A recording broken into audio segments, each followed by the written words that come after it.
अब अपन ने पढ़ लिया क्रोमोजोमल का पढ़ लिया अपन ने। अब नेक्स्ट अपना क्या होता है, जीनिक क्या एनवायरमेंटल सेक्स डिटर्मिनेशन पढ़ना है अपन को, ठीक है।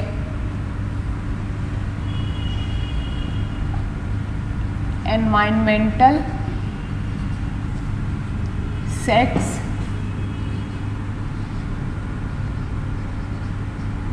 डिटर्मिनेशन ये पढ़ना है।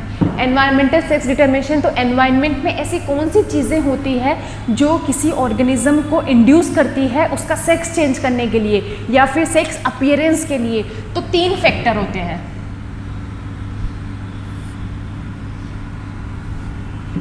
पहला फैक्टर होता है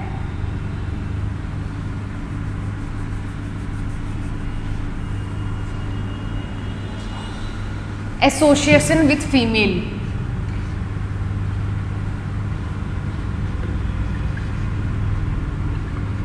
एसोसिएशन विद फीमेल।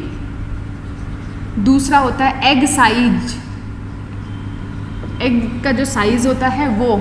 और तीसरा होता है इंक्यूबेशन टेम्परेचर।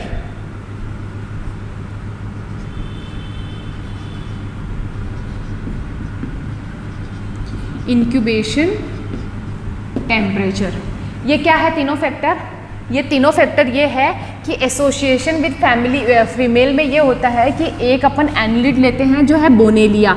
एग्जाम्पल ज़रूरी है इसलिए लिख रही हूँ बोनेलिया। ये बोनेलिया ऐसा एनिलिड है, एनिलिड ही है ना, हाँ एनिलिड है कि इसमें अगर अपन इसको अगर अपन फीमेल के एसोसिएशन में रखें, मतलब मैं बताती हूँ आपको कि इसको अगर सेक्सुअली अनडिफरेंशिएट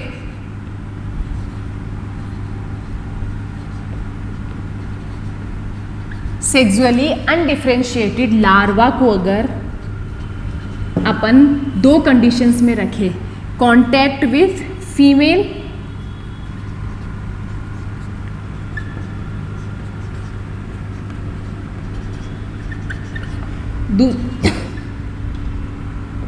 दूसरा नो फीमेल कांटेक्ट।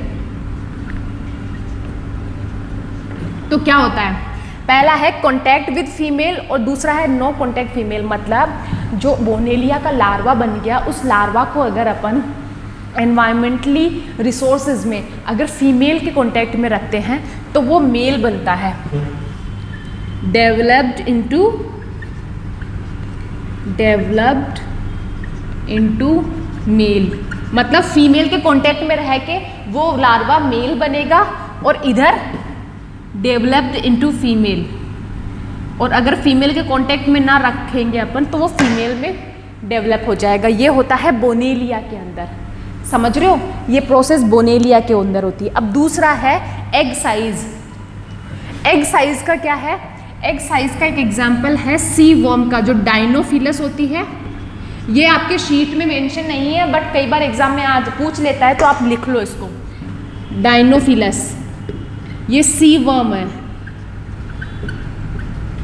सी वर्म है। तो इसके अंदर ये होता है कि अगर लार्ज साइज के एग बन रहे हैं तब तो वो फीमेल हो जाएगा। लार्ज साइज के अगर एग्स बन रहे हैं तो वो फीमेल हो जाएगा, और अगर स्मॉल साइज के एग्स बन रहे हैं तो फिर वो मेल हो जाएगा। समझ रहे हो, ये दो पढ़ा दी मैंने, एक तो एसोसिएशन विद फीमेल, दूसरा एग साइज पढ़ा दी। अब तीसरा है इंक्यूबेशन टेम्परेचर। इंक्यूबेशन टेम्परेचर क्या होता है, आपने कभी देखा ये कौवा जो होता है, क्रो, हाँ कौवा होता है कांग कांग करने वाला, उसमें ये होता है कि कौवा भी होता है या फिर और बर्ड्स भी होते हैं, आपने सब में देखा होगा, अपने घर पे चिड़िया घोंसला बनाती है और अपन उसको तोड़ देते हैं, नहीं तोड़ते हैं ना, चिड़िया घोंसला बनाती है। तो कई बार अपन देखते हैं कि ना, नोटिस किया होगा सबने कि वो ना अपने अंडों के ऊपर घेर के बैठे ही रहती है, उसको ये नहीं रह, अपन सोचते हैं यार ये बैठे क्यों रहती है, ये कभी तोड़ देगी अपने पैर लगा के उसको, ठीक है ना, अपन ये सोचते हैं, नहीं, वो इंक्यूबेशन टेम्परेचर दे रही है अपने अंडों को सेकने के लिए। समझ रहे हो? वो इंक्यूबेशन पीरियड ये होता है, इंक्यूबेशन टेम्परेचर ये होता है कि जो उसको मिलेगा ना, वो उसके बाद ही वो मेल और फीमेल दोनों, जो भी उसका सेक्स डिटर्मिनेशन है, जो भी उसका आगे फिनोटिपिकली अपीयरेंस है, उसमें चेंज हो पाएगा। इसी वजह से ना अंडे, कभी अपन सोचते हैं ना कि यार अपन अंडा अपन ने ऑमलेट के लिए फोड़ा हो और वो तवे पे एकदम चिकन निकल गया हो, सोचते हैं ना? कभी नहीं सोचा कि अपन ने अंडा फोड़ा और उसके अंदर से बर्ड निकल गई हो। इसीलिए नहीं होता है कि अंडे को भी इंक्यूबेशन टेम्परेचर चाहिए टू डिफरेंशिएट देयर ऑर्गन बनने के लिए, डिफरेंशिएशन होने के लिए बॉडी का, उसको एक इंक्यूबेशन पीरियड चाहिए। तो इंक्यूबेशन टेम्परेचर देके भी अपन एनवायरमेंटली किसी के क्रोमोसोम्स में चेंज कर सकते हैं। वो एग्जाम्पल है इसका। तो पहला इसका एग्जाम्पल है क्रोकोडाइल। क्रोकोडाइल में ये होता है कि हाई टेम्परेचर और लो टेम्परेचर, हाई टेम्परेचर पे मेल बनेगा और लो टेम्परेचर पे फीमेल बनेगी। इसी तरीके से दूसरा एग्जाम है टर्टल। टर्टल में ये होता है, अगर 28 डिग्री सेल्सियस से आपने कम टेम्परेचर दिया तो मेल बनेगा, और अगर 20 डिग्री सेल्सियस से आपने 28 डिग्री सेल्सियस से ज़्यादा दिया तो फिर फीमेल बनेगा। ठीक है, समझ रहे हो? सही लिख रही हूँ मैं? हाँ, 28 डिग्री से कम दिया तो मेल बनेगा, 28 डिग्री से ज़्यादा दिया तो फीमेल बनेगा। दोनों में अपोजिट करेक्शन हो रहा है। देख लो एक बार, क्रोकोडाइल में हाई टेम्परेचर पे हमेशा मेल फॉर्मेशन हो रहा है और टर्टल्स में हाई टेम्परेचर पे फीमेल बन रहा है। ठीक है, और अगर 28 डिग्री से 33 डिग्री के बीच में अपन टेम्परेचर को मेंटेन करके रखें तो इक्वल नंबर्स ऑफ मेल और फीमेल विल बी प्रोड्यूस। ठीक है, अब तीसरा इसका है मेड्यूसा।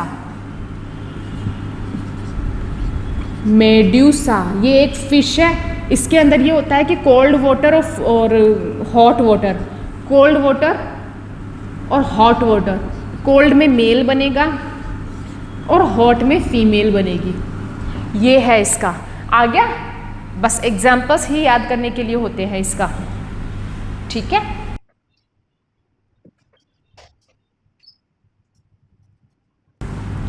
अब तक अपन ने पढ़ लिया है कि सेक्स डिटर्मिनेशन को अपन दो टाइप्स में डिवाइड करते हैं, that is chromosomal sex determination और एनवायरमेंटल सेक्स डिटर्मिनेशन। तो अब अपना नेक्स्ट जो टॉपिक है वो है genic balance theory.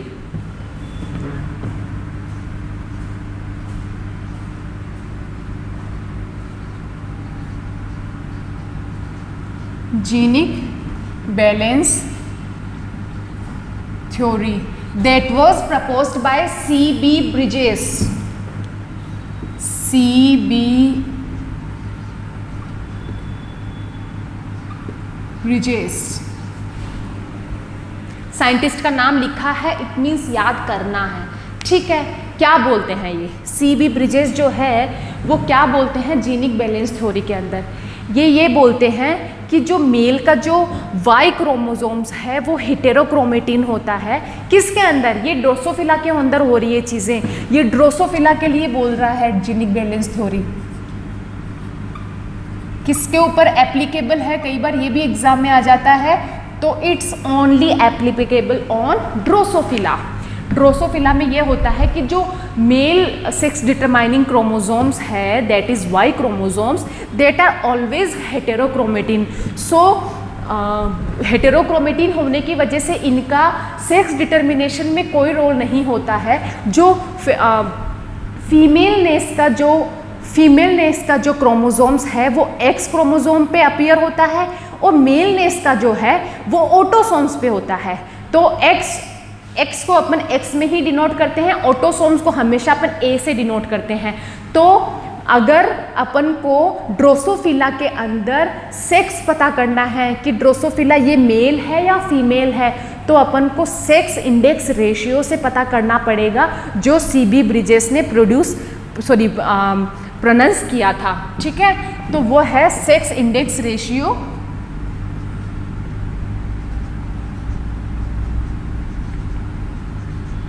Sex index ratio that is X/A।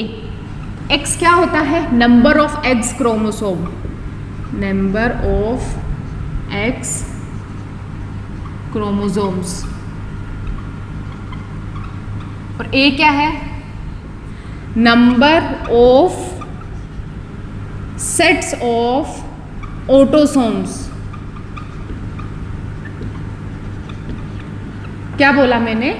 अब यहाँ पे सेट ले रहे हो, वहाँ पे एक्स क्रोमोसोम क्यों ले रहे हो? क्योंकि ऑटोसोम्स तो सेट्स में ही है। 22 पेयर्स ऑफ सेट्स, 22 है ऑटोसोम्स, वो पेयर्स में है, तो इसको लिए सेट में ही डिनोट करेंगे। और यहाँ पे केवल एक्स क्रोमोसोम लिखेंगे क्योंकि या तो वो एक्स में है 23वां, या फिर वो वाई में है, इस वजह से। समझ रहे हो? अगर वो एक्स वाई फॉर्म में है तो फिर वो मेल हो गया, और एक्स में है वो फीमेल हो गया। मैं ये दोनों चीज़ें सिर्फ ह्यूमन बीइंग के लिए बोल रही हूँ और किसी के लिए नहीं बोल रही हूँ। अगर सबके लिए बोलूँगी तो फिर बर्ड्स रेप्टाइल्स में तो जस्ट अपोजिट होता है। समझ रहे हो? ये होता है सेक्स इंडेक्स रेशियो। अब जो सी ब्रिजेस है उन्होंने अपनी थ्योरी में ये चीज़ बोली कि जो वाई क्रोमोसोम्स होता है वो हेटेरोक्रोमेटिन होता है, ठीक है। लेकिन वाई क्रोमोसोम का अगर एडिशन हो जाता है ना, तो एडिशन से है ना ये होता है कि in addition in Y chromosome to present the secondary sex organ just like testes, seminiferous tubules, ये सब जो जरूरी होती है ना, उसके अपीयरेंस के लिए Y क्रोमोसोम जरूरी है। तो इसका मतलब ये हुआ कि X/A से अगर जो मेल बन रहा है तो पता नहीं है अपन को वो मेल फर्टाइल होगा कि स्टेराइल होगा, लेकिन अगर उसमें वाई क्रोमोसोम है तो वो निश्चित तौर पे मेल फर्टाइल होगा, क्योंकि वाई क्रोमोसोम जो होता है वो ही रिस्पॉन्सिबल होता है सेकेंडरी रिप्रोडक्टिव ऑर्गन्स के डेवलपमेंट और अपीयरेंस के लिए। समझ रहे हो? तो X/A का रेशियो बताती हूँ मैं आपको।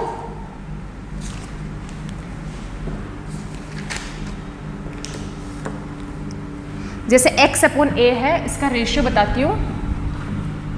X/A अगर 1 हुआ तो ये बनेगी फीमेल। X/A अगर 0.5 हुआ तो ये बनेगा मेल, ठीक है। अब ये कैसे, ये चीज़ कैसे हो सकती है? ये चीज़ हो सकती है 2A + XS। समझ रहे हो? ऊपर भी 2x है, नीचे 2a है, कट जाएगा 1 आ जाएगा तो ये फीमेल बन गई। और ये वाली सिचुएशन दो तरीके से बन सकती है। देखो ये वाली सिचुएशन 2 तरीके से ऐसे बन सकती है। अगर अपन रखें नीचे 2a + xy और यहाँ पे अगर रखें 2a + x0, दोनों तरीके से पॉसिबल है। बताया था ना अभी कि फीमेल हेटेरोगेमिटी और मेल हेटेरोगेमिटी के लिए। तो ये जो होगा वो होगा फर्टाइल मेल। इसके अंदर मेल बन रहा है ये पता है, लेकिन इसमें वाई की अपीयरेंस जो है वो फर्टाइल मेल के लिए है, और ये होगा स्टेराइल मेल। स्टेराइल मेल, समझ रहे हो? ठीक है। और इसी तरीके से अगर X/A है वो >1 हो जाता है, इट मीन्स अगर 1.5 हो जाता है तो ये होती है सुपर फीमेल। सुपर फीमेल, अब सुपर फीमेल वो भी स्टेराइल ही होगी ऑब्वियसली। नॉर्मल मेल और नॉर्मल फीमेल ही फर्टाइल होते हैं, सुपर जो वर्ड लग जाता है वो स्टेराइल होता है। अब ये 1.5 का सुपर फीमेल का जो जीनोटिपिकली रिप्रेजेंटेशन है वो कैसे करेंगे? वो ऐसे करेंगे कि अपन को X वाला रेशियो बढ़ाना पड़ेगा A से। तो X का रेशियो कैसे बढ़ेगा? 2A + XXX। बढ़ गया? बढ़ गया कि नहीं बढ़ गया? बस इसी तरीके से बढ़ जाएगा। इसी तरीके से अगर अपन X/A का रेशियो अगर लेस देन 0.5 रखे तो ये हो जाएगा अपना सुपर मेल। ये भी ऑब्वियसली स्टेराइल ही होगा, ठीक है। ये भी ऑब्वियसली स्टेराइल होगा। और ये क्या होगा? लेस देन है, इट मीन्स यहाँ पे 3A है और यहाँ पे XXY है, ठीक है। ये वाली सिचुएशन हो गई इसमें, ठीक। चलो और अगर इन दोनों के बीच में है तो इंटरसेक्स बन जाएगा। दोनों के बीच में किसमें? 0.5 और 1 के बीच में है, बिटवीन 0.5 एंड 1, तो ये बन जाएगा इंटरसेक्स। आ गई? ये थी theory CB bridges. CB bridges की थ्योरी लास्ट में ये बताती है कि ड्रोसोफिला के अंदर फीमेलनेस और मेलनेस दोनों के ही प्रेजेंटेशन के लिए वाई क्रोमोसोम का कोई रोल नहीं होता है। वाई क्रोमोसोम्स केवल सेकेंडरी रिप्रोडक्टिव ऑर्गन के डेवलपमेंट और उनके अपीयरेंस के लिए ज़रूरी होता है, लेकिन मेलनेस के लिए वाई क्रोमोसोम नहीं, ऑटोसोम की ज़रूरत होती है बस। और ड्रोसोफिला पे ये परफॉर्म किया गया था और सीबी ब्रिजेस का बोलना लास्ट में यही था।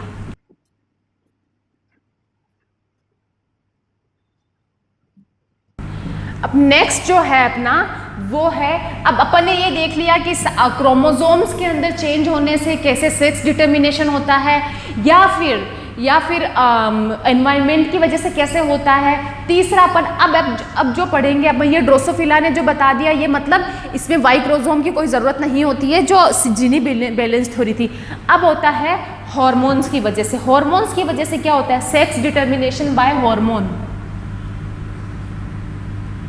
सेक्स डिटर्मिनेशन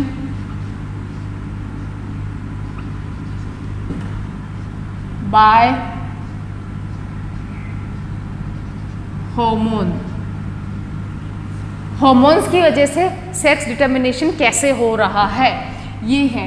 इसके लिए अपन को दिमाग में झट से एक ही चीज आनी चाहिए, फ्री मार्टिन।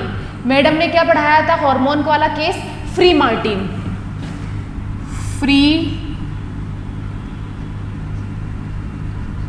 मार्टिन, बस पहली बात तो याद करना ये ज़रूरी होता है किसी भी टॉपिक का क्वेश्चन आने से कि अपन ने पढ़ा क्या था इसके बारे में। अपन ने पढ़ा था फ्री मार्टिन। अब ये फ्री मार्टिन क्या होता है मैं बताती हूँ।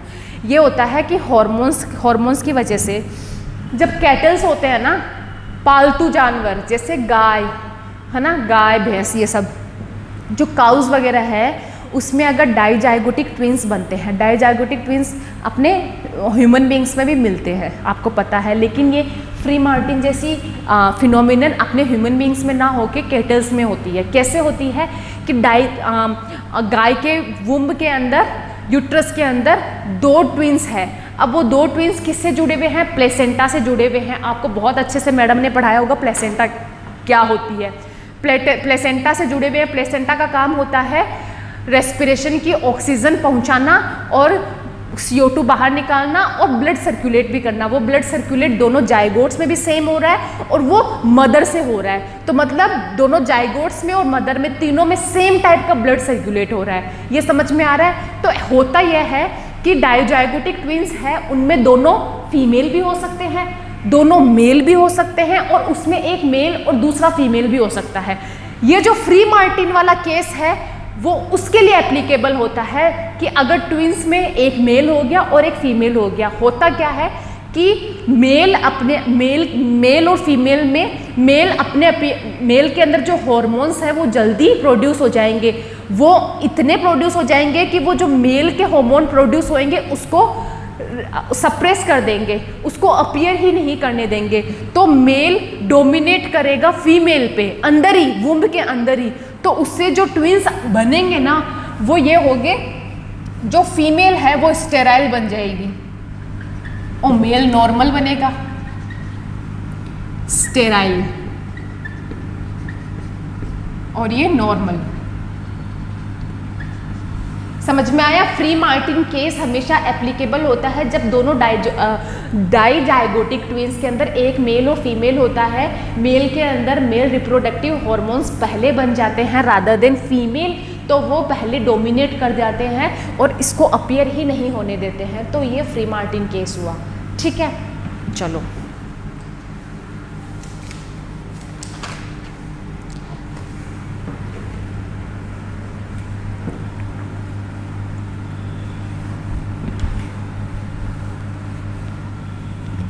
दूसरा है अपना गाइनेंड्रोमॉर्फ।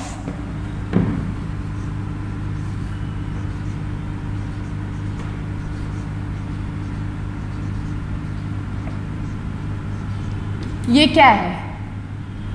ये गाइनेंड्रोमॉर्फ क्या है? बता सकते हो? गाइनेंड्रोमॉर्फ क्या है? ये गाइनेंड्रोमॉर्फ है एक तरीके से बाइलेटरल गाइनेंड्रोमॉर्फ। बाइलेटरल क्या होता है कि किसी एक बॉडी में आधा पार्ट मेल हो, आधा पार्ट फीमेल हो।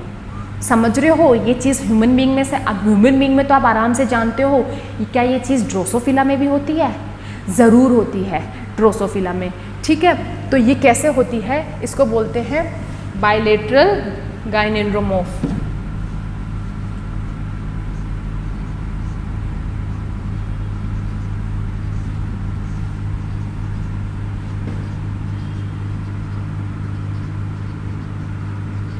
ठीक है, बाइलेटरल गाइनेंड्रोमॉर्फ। ये क्या होता है? इसमें ये होता है कि मेल के लिए मेलनेस के लिए जो फीमेलनेस के लिए तो होता है XX और मेलनेस के लिए होता है XO।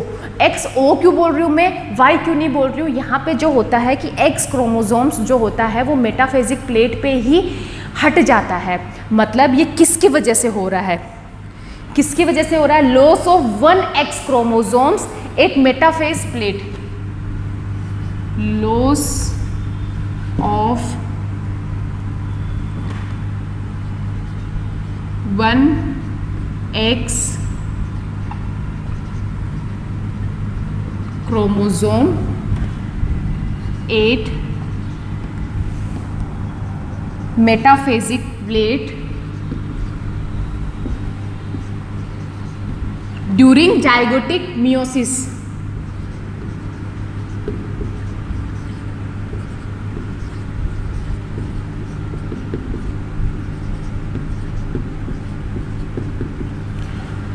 समझ में आया?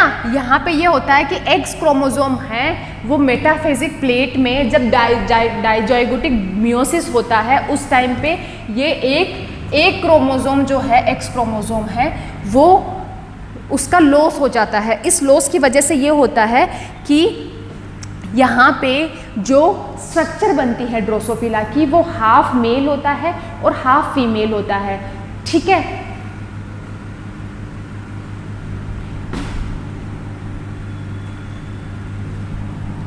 तो फीमेल के लिए यहाँ पे होगा रिप्रेजेंटेशन XX और मेल के लिए यहाँ प्रेजेंटेशन होगा XO। आई समझ में? गाइनेंड्रोमॉर्फ बस ये है, बाइलेटरल स्ट्रक्चर है। बस सबसे बड़ी चीज़ जो बाइलेटरल गाइनेंड्रोमॉर्फ के लिए पूछी जाती है वो है X क्रोमोसोम मेटाफेजिक प्लेट में डाइजाइगोटिक मियोसिस के दरमियान लॉस हो जाता है उसका, इस वजह से गाइनेंड्रोमॉर्फ अपीयर होते हैं।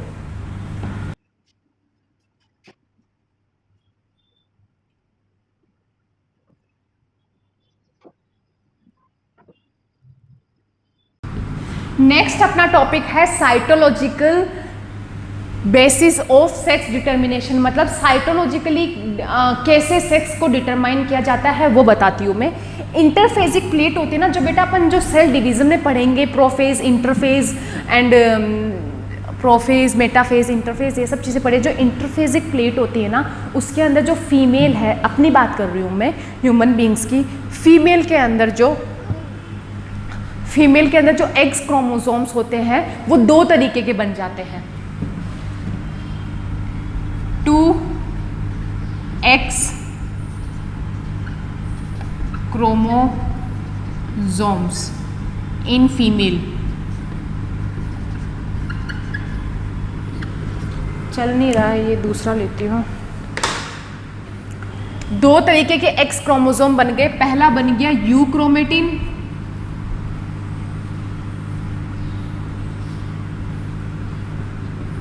और दूसरा बन गया हेटेरोक्रोमेटिन।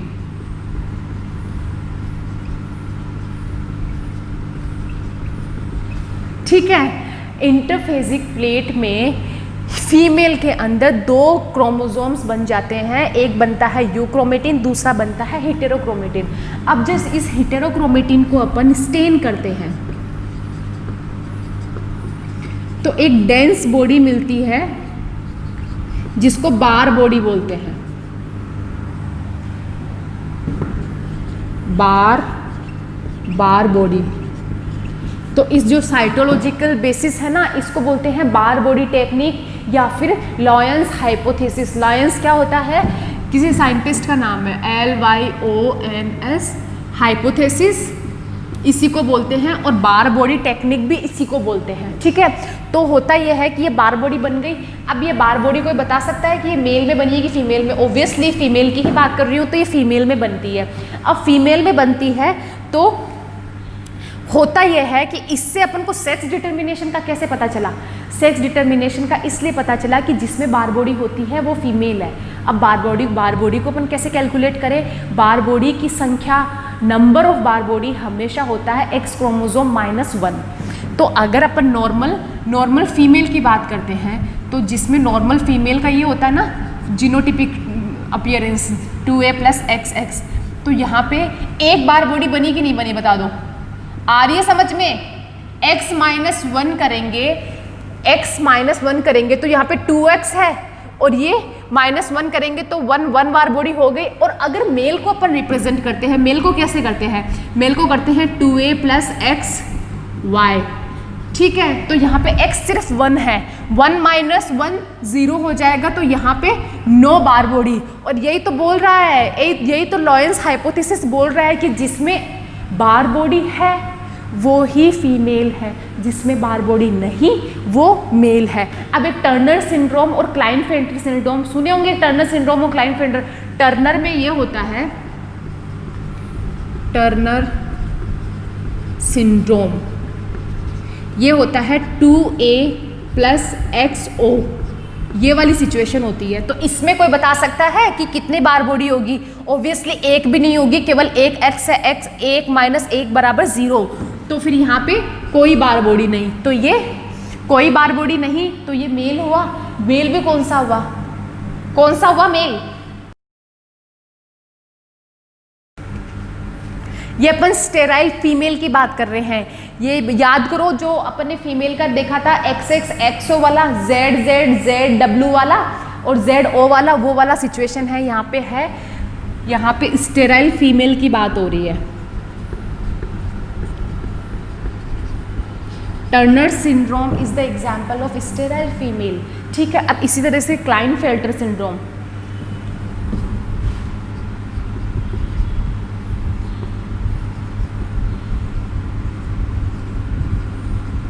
क्लाइनफेल्टर सिंड्रोम में ये होता है 2A + XXY। तो यहाँ पे एक बार बॉडी मिल गई ना, 2x - 1 हो गया, तो एक बार बॉडी। तो लिख सकते हैं अपन formula, bar body is equals to, bar body is equals to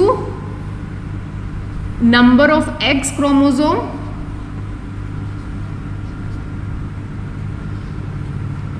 -1। ये इसका फॉर्मूला हो गया।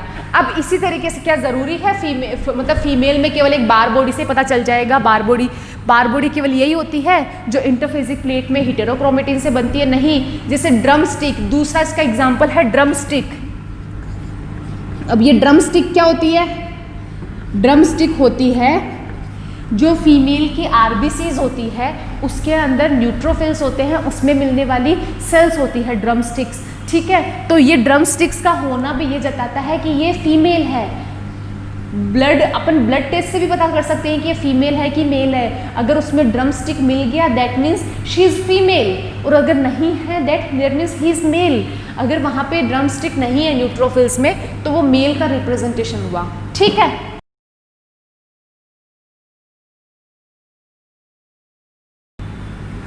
अब सेक्स डिटर्मिनेशन इन ह्यूमन और सेक्स डिटर्मिनेशन इन प्लांट्स, ये दो बाकी रह रहे हैं अपने। तो मैं शॉर्ट में बता देती हूँ, जितना आपके मॉड्यूल में है उतना बता देती हूँ।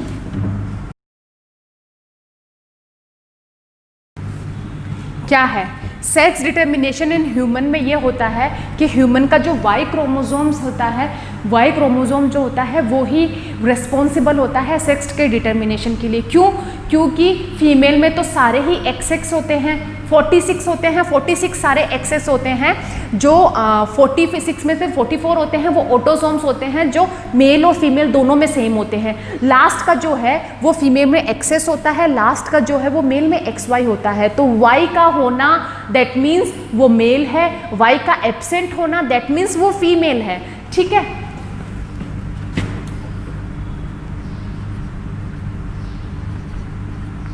अब वाई क्रोमोसोम पे भी दो रीजन होते हैं, एक होता है होमोलोगस रीजन,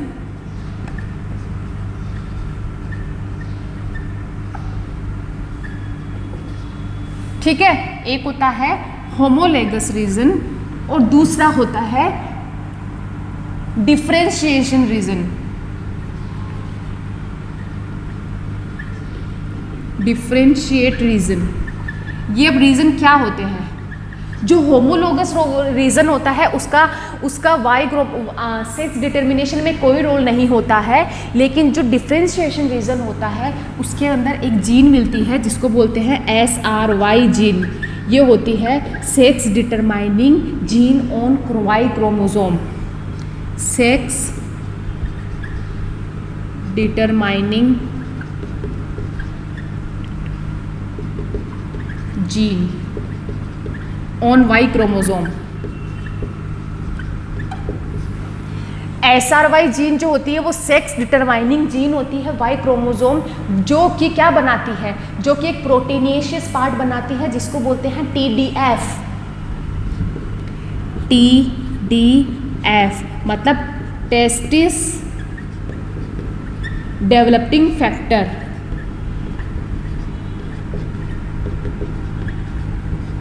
फैक्टर पे मत जाना, फैक्टर मेंडल ने जीन को ही फैक्टर बोला था, तो ये वही है टेस्टिस डेवलपिंग फैक्टर। ये क्या करेगा, ये मेल के अंदर secondary reproductive organ, secondary reproductive appearance के लिए इंड्यूस करेगा,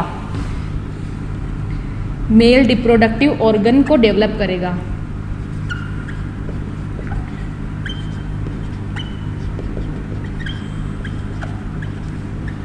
ठीक, तो ये होता है, तो ये मेल रिप्रोडक्टिव ऑर्गन्स इंड्यूस होंगे तो हॉर्मोन्स भी बनेंगे, हॉर्मोन्स बनेंगे तो सारा स्ट्रक्चर बन जाएगा जैसे बनता है रिप्रोडक्टिव सिस्टम में अपन ने पढ़ा है। तो ये होता है वाई क्रोमोसोम्स, जो मेल्स के अंदर डिफरेंशिएशन रीजन के अंदर बनने वाली SRY जीन रिस्पॉन्सिबल होती है for the appearance of sex determination. Okay, तो second part is sex determination in plants.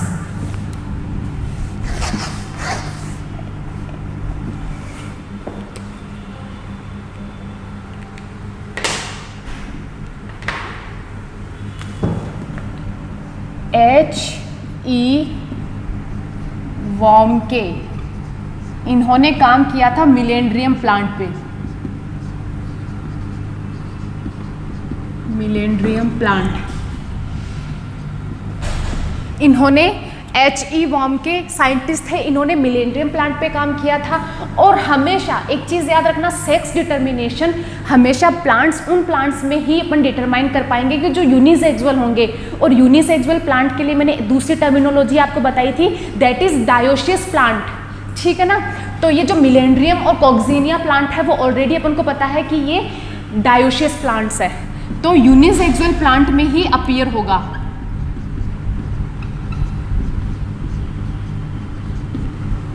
ठीक है, और ये जो मिलेंड्रियम प्लांट है इसके अंदर क्या होता है कि जो वाई क्रोमोसोम है वो एक्स क्रोमोसोम के कंपेयर में ज़्यादा लंबा होता है। तो अपीयरेंस में पता चल गया ना कि ये मेल प्लांट है कि फीमेल प्लांट है। अगर वहाँ पे Y chromosomes larger than X chromosome that will be male plant.